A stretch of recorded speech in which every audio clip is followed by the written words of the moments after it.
Affection. Such a simple word, yet it carries so much weight. A hug, a kind touch, a loving glance, even a few gentle words can change the entire emotional weather inside a person. But how often do we really stop and think about what affection does to us? Not just emotionally, but mentally and even physically. What if the simple act of showing affection was one of the most powerful medicines for the human mind? When we talk about mental health today, the conversation usually centers around therapy, medication, mindfulness, or self-care routines, and those things matter deeply. But one ingredient often gets overlooked: the role of human connection, the kind that isn't virtual or transactional, but real and felt. The warmth of someone's presence, the reassurance of being held, the comfort of knowing you are loved and accepted just as you are. Those moments of affection are not just sentimental, they are biological. They literally rewire our brains, lower stress, and make life feel worth living. For centuries, philosophers, poets, and scientists alike have tried to understand why humans crave affection so much. And the answer, in many ways, is simple. We are wired for it. From birth, touch and affection are our first languages. A newborn baby doesn't understand words, but it knows the meaning of skin-to-skin contact. It knows safety through warmth, love through closeness, and peace through heartbeat rhythms. These early moments of affection shape the brain's foundation for emotional security. They whisper to us, even before we can speak, "You are safe, you are loved, you belong." But somewhere along the way, as we grow up, many people start to lose that language. In modern American culture especially, independence is prized, and affection often becomes something private, even awkward. We learn to hide vulnerability behind confidence, to replace closeness with busyness, to substitute genuine affection with digital attention. And yet, beneath all that, the human need for affection never goes away. It waits quietly, sometimes showing up as loneliness, anxiety, or emotional exhaustion. The truth is, affection is deeply tied to our mental health. When we experience affection, whether through touch, words, or presence, our brains release oxytocin, often called the love hormone.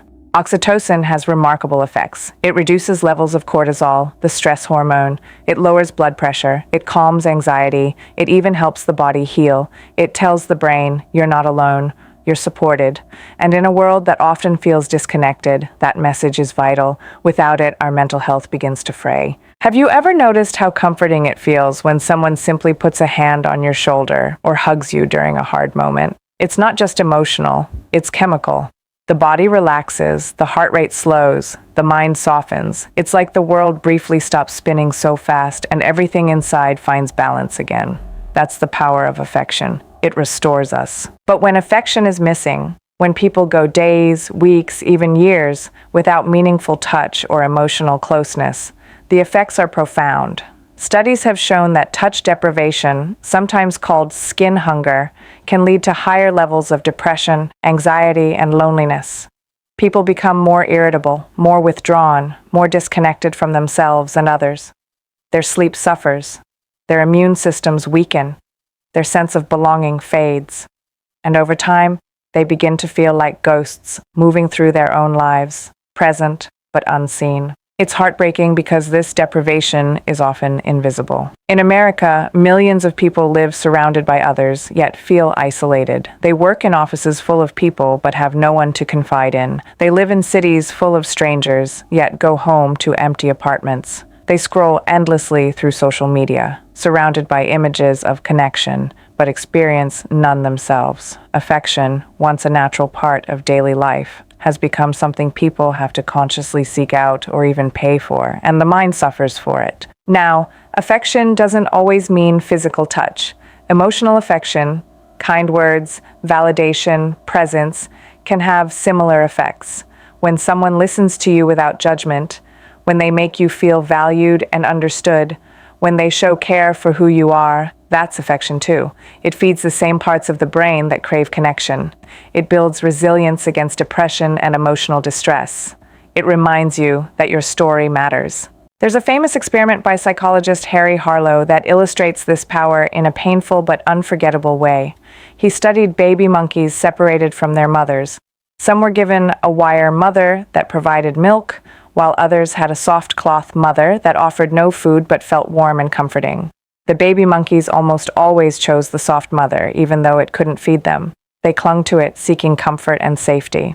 That experiment showed something profound, that affection is not a luxury, it's a necessity. Without it, the psyche weakens. With it, we thrive. And this isn't just true for babies or monkeys, it's true for all of us. Adults who regularly receive and express affection tend to have lower rates of mental illness, stronger relationships, and better physical health. Affection helps regulate emotional systems that would otherwise spiral into overdrive. It teaches the brain to trust, to calm, to connect. It's like emotional oxygen. But here's the challenge. Our modern lifestyles often make affection harder to access. Work schedules are longer, relationships are more digital, families are scattered across states, friendships compete with technology for attention, and in a culture that values self-sufficiency, people often feel embarrassed to ask for closeness. They might say, "I'm fine," when what they really mean is, "I'm lonely." They might spend nights watching TV or scrolling through their phones, hoping to feel something that only human contact can truly give. And so, affection slowly fades from daily life, and with it, mental health suffers. But the good news is, affection can always be rebuilt. The human brain is resilient. It doesn't forget how to connect. It just needs practice. The first step is awareness. Simply recognizing that affection is not a weakness, but a form of strength. That needing touch, kindness, and closeness is not something to be ashamed of. It's part of being human. The next step is intention. Making time for it. A hug before leaving the house. Holding hands during a walk. Sitting close instead of apart, saying, "I love you, I'm proud of you," or "I'm here for you." These gestures might seem small, but they're powerful medicine for the mind and soul. Couples who maintain affection over the years often report greater happiness and lower stress. Parents who express affection to their children raise adults who are more secure and emotionally healthy. Friends who show affection through words or presence build bonds that last through difficulty. Affection, in all its forms, weaves a safety net beneath our lives. It doesn't erase struggle, but it helps us face it with strength. Let's think about stress for a moment. When we're overwhelmed, anxious, or depressed, our nervous systems go into survival mode. The body tenses. The brain releases cortisol. We prepare for danger, even if the danger is just modern life. But when affection enters the picture, when someone offers love or warmth, the brain receives a signal that the world is safe again. It's like flipping a switch from survival to healing. That's why even one genuine hug can feel like a deep breath after days of holding it in.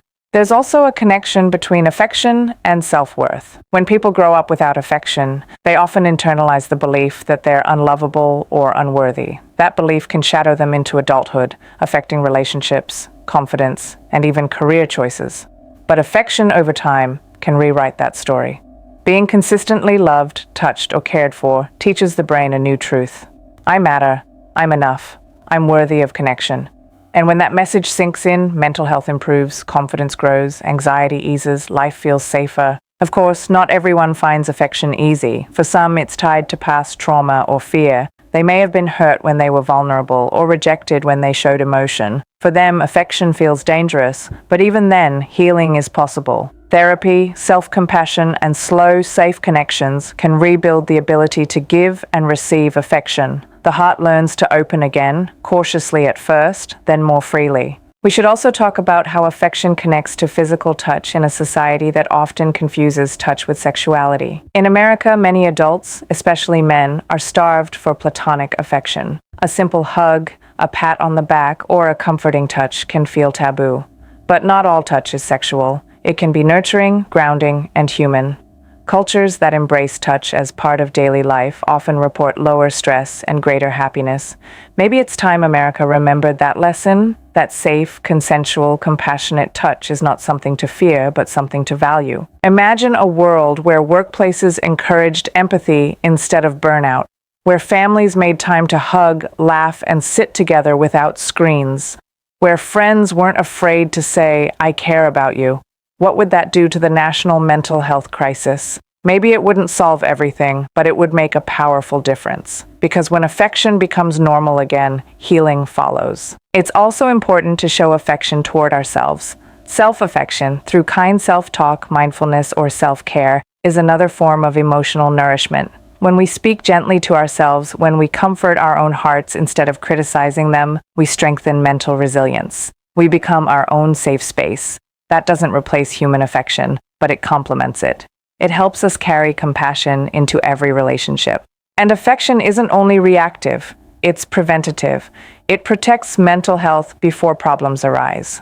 When people regularly experience affection, they're better able to handle stress, adapt to change, and recover from setbacks. Their emotional bank account stays full. So when life gets hard, and it always does, they have more to draw from. They have strength built from connection. Affection is also contagious. When one person shows warmth, others respond in kind. It spreads like light through darkness. Communities where affection is common tend to be healthier, safer, and more cooperative. That's why movements based on kindness or compassion often feel so inspiring. They tap into something ancient and essential in us all. In the end, affection is both science and soul. It's neurochemistry and poetry. It's how the brain heals and how the heart feels alive. It doesn't require grand gestures, just presence, consistency, and sincerity. Every time we express affection, we're saying to another person, "You're not alone."